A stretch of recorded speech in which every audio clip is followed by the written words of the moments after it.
Hello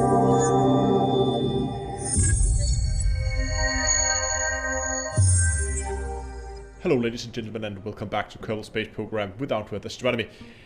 So last week we started building the SRV from Elite Dangerous in Kerbal Space Program, and I actually did a slight change of camera. If we zoom in on the seat here, you might see that I've actually embedded one of the small seats in that. So if we put this thing on the landing pad now, you can see we can now actually have a Kerbal sitting in the seat, and he should be able to sit there and control the SRV from there. I think that looks quite nice, and I'm actually really happy with the way that came out. And we still have a seat that seems somewhat in the right size. Okay, but the job today is going to be begin building the rear compartment for this. And if we take a look at some of the pictures, reference pictures I've been using so far, the compartment kind of starts, it seems like it has kind of a bed, and then the whole container is kind of on top there. And it starts halfway up. Now, we have this circle here with these frames, and this is strutted in down here. So I am considering if I should just begin to attach basically a floor to here and then see what happens. I'm gonna try out some different things. Maybe just attach a floor down here and then translate it upwards. Maybe that will work. What I'm afraid of is if we're gonna have very few points of contact with the cockpit, I'm afraid as we drive along that the cockpit's gonna be like bouncing all over the place. That could be resolved with struts, and that may be something we want to do at some point, but I'll try some different things and then I'll see what I come up with. Okay, so I tried just taking one of these plates because I kind of like the look of them, just to see how much leeway I have in terms of movement. But as you can see here, I can't get them up high enough, at least not as high as I want them. So I'll have to find another solution. Oh, hold on. What if I just attach this to the back of the seat and then flatten this out? That looks pretty flat to me. And now just translate this backwards. How far back would I be able to move this? See, that's perfect. We can just height a little bit if we want it there. And now this thing is technically attached to the seat, meaning that seat is now taking all the weight of the cockpit. But with some very simple strutting, we should be able to add some additional rigidity to this without it looking too ugly, I think. I mean, if we just let's put back symmetry here. We could just put two struts there and then attach those, sit outwards like so. That should add some rigidity to it. And since this is going to be inside a compartment, what we can do as well is to just strut this one in there. This should make this a fairly stable platform, and especially now that we're getting the wheels on, we have to remember that these struts are actually what's supposed to support the cockpit and only the cockpit only. I'm gonna do a test just to see how stable this connection is and if it's gonna be too wobbly. So we're just gonna like add some of those there and add an additional one here at the back, so we have plenty of support for that. So that plate should not move anywhere right now, and now we're just gonna have the give in that connection there. Okay, that actually looked pretty good. I didn't notice any. It looked pretty rock solid to me, so I'm pretty happy with that. I was just looking at it just as it loaded in, and I didn't see any kind of like bouncing up and down. So I think this is pretty solid. So happy with that. Revert that, and let's continue to build that hangar. Okay, so I got that in position, and that's probably fine, but I just realized one thing, and that is that I don't think this is wide enough, because the SRV hangar is slightly wider. So the problem is, if I'm gonna make it to the right proportion in terms of length, I would have to make this a little bit longer. But if you imagine me building a box like that, it's gonna be very elongated compared to what it actually is in game. So even though I do like this configuration, this seems to be quite solid, what I might want to do is actually put two of these in here, let them overlap, and then let them overhang a bit here on the side, and then do something similar when we go back. Let me just get rid of this, and let's try to do that. There we go. It's a little glitchy with all the things overlapping like this, but size-wise, I like this. I think this is about the right size and length for what I want. Okay, here we have the box. It's not quite as high as I would have liked to be, but I think this will have to do. I think it's going to look too tall if I build it much taller than this. And as you can see, all the corners inside has been strutted together. Okay, so here we have the wheels that we're going to be using, and we can see here that they require 3.5 electricity per second, and we're going to have 4 at the front and 4 at the rear. That's 8. That's 28 electrical charge per second that we will be consuming when this thing is driving. So what I was considering was looking into these fuel cells. So this one will generate 18 a second, and this one 1.5. So we could potentially take a fuel cell or 2 fuel cells. They're huge, and like put them in there. And now we can actually run off fuel and oxidizer. And that's going to be able to power this thing up. And these batteries here just work as a buffer. So they'll just be charged up so that we like have a little bit of charge already.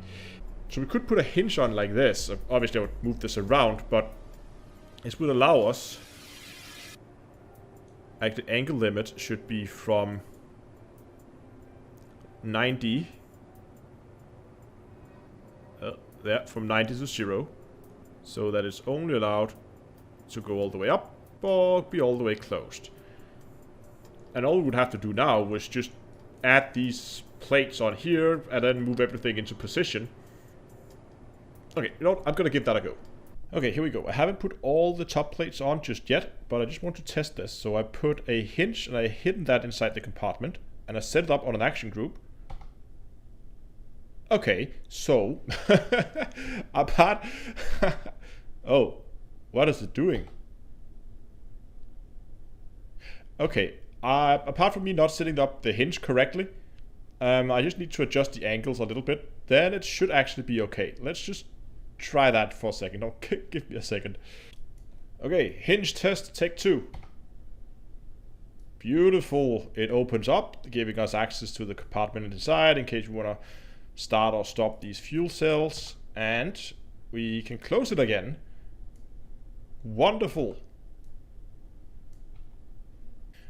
And like that we got ourselves a roof that we can open, hopefully. Yes, and close without the whole thing exploding. Beautiful. Little bit of clipping there that's not quite right. I'm just gonna fix that. But apart from that, I think this is a box. Okay, time to begin to look into some wheels. As we can see on the drawing here, it looks like there's 2 arms coming out from about this corner here. One towards the front that goes out and becomes those wheels out there towards the front with the double wheels on. Then right behind it, there's another arm coming out that's gonna be the center 2 wheels, and then not quite at the back, but like towards the back at least, there are an arm going out backwards. How far back does that actually go? So now the question is, how are we going to build those arms? Now the front run does have like a kink in it, so it goes like out and then it goes forward, and then the wheels comes and they also slightly turn down. So either I should just go with something that I know will be stable, and go with like a beam like this, right? I mean, an easy way to do it would just be to say, let's put 2 beams on right there. Are these the longest beam they have? Are these longer? Yes, so say this is gonna be the short arm. So we're gonna put those back there and then tilt those out a bit and then put wheels on those. And then take a longer beam and put that... Wow. Put that like there, tilt that forward, and that'll be the long arm. That would be a place to start, I guess. And then again, similar, we're just going to take a short one and then position those like so, and then angle those back. I'm just going to give this a go, see how it looks. Maybe without wheels to start with, just to get a feeling for what it looks like. Okay, I just try to like move the pipes around, and this is not actually too bad. I think this is a good place to start. So I guess I'll just try to plug some wheels on. We're gonna wait with the thrusters and everything. But for now, let's just try to quickly throw some wheels on. Like, these are the ones we've been working with so far. And we just put some there. And some there. And then let's start by getting these into position. Probably want these to snap in place. So that they are like that. And then like that. How does that look in terms of the actual mount there? That actually looks okay. And then we do the same thing with the rear ones. Okay, there we go. Oh, there's some... Hold on. Almost. There we go. Just managed to look at it from an angle that I clearly hadn't looked at it yet. So we're just gonna... That's not the right tool. This is it. We're just gonna take this and move these forward so that they match up. Yeah, that looks about right. Okay, let's... You know what? Let's just try to put a kerbal in this, and let's put it on the runway. There we have it. Will it drive? Yes, it will. Okay, let's keep an eye on our electricity here. You can see here as we are driving, we are... Oh, it can tip over if we really wanted to. We are spending our electricity, but I have a suspicion that if I take this and I start up these fuel cells and close that up again, now our electricity is beginning to once again increase. See what kind of speed we can get out of this thing. 25 meters a second, it seemed. That's actually not far off from what you will get in Elite in terms of speed. It maxes out at 30 in Elite. Yeah, when we begin to hit 30, it becomes unstable. It begins to bounce around a bit. But not too bad. Can we actually see this from inside the cockpit? I would love to do that. Nope, seems we cannot. Not in these kind of seats.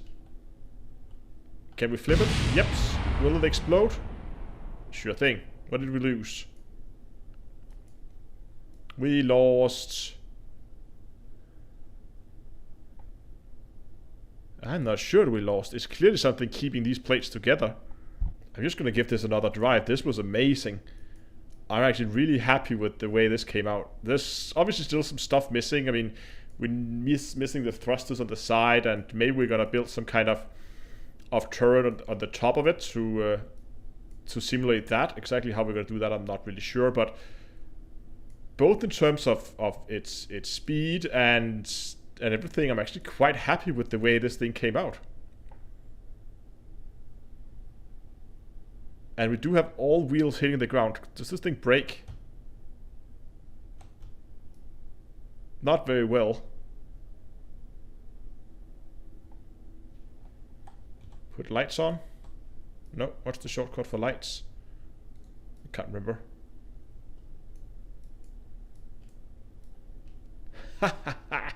This is amazing. And again, there's a lot of detailing missing on it right now. But that is probably something I'll be doing in... Whoa! Oh, we got back on our wheels again. Perfect.